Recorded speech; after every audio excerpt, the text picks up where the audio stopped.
Les collections du musée doivent énormément, si on parle des collections ethnographiques, puisque c'est celles qui nous concernent d'un prime abord, ce sont des collections qui viennent on voit énormément à la période coloniale et aux collecteurs de l'époque coloniale.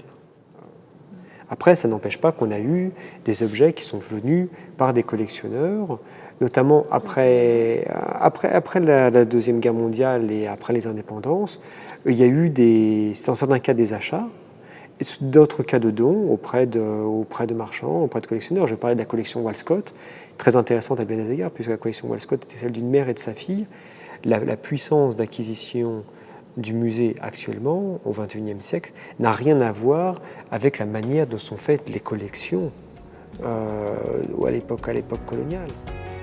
On a eu des missions ethnographiques aussi, il faut savoir aussi ça, c'est-à-dire qu'on en a eu à des époques, dès les années 1910, un des conservateurs du musée, qui était Joseph Mass, a fait des missions ethnographiques. Plus tard, il y a eu celle de Albert Mason dans les années 50, très importante, celle aussi d'une chercheuse affiliée au musée, d'une des rares femmes scientifiques qu'il y a eu à cette époque-là, qui s'appelait Olga Bone, qui a travaillé dans la région du lac Main-Dombe, qui a ramené des sculptures impressionnantes, des sculptures utilisées comme accessoires chorégraphiques, qui sont d'ailleurs exposées dans le nouveau musée, pour certaines.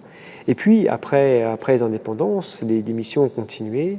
C'était des missions qui ont été faites par certaines personnes du musée, mais pas forcément au Congo.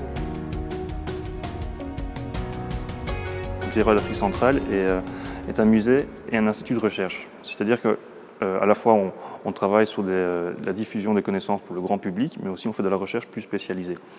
Et dans le cadre justement de notre travail sur le terrain, on doit pouvoir combiner les deux, dans le sens où on doit pouvoir collecter un matériel qui permette la recherche, donc les instruments multipistes, sur lesquels on va travailler que sur certaines parties du musical, et d'autres sur lesquels on a besoin d'une image beaucoup plus large, beaucoup plus accessible pour le grand public.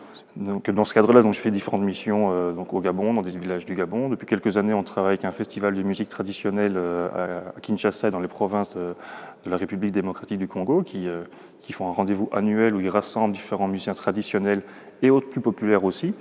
Et là, tout récemment, en septembre, on va participer à un festival de musique électronique qui s'appelle le Niégué Niégué, qui se déroulera à Jinja, en Ouganda, et pour lequel il y a énormément de musiciens, de DJ, qui viennent faire du sampling de musique traditionnelle, principalement d'archives sonores collectées par des ethnomusicologues, anthropologues, et qu'ils utilisent dans leur sampling, dans leur production, leur création, dans leur live.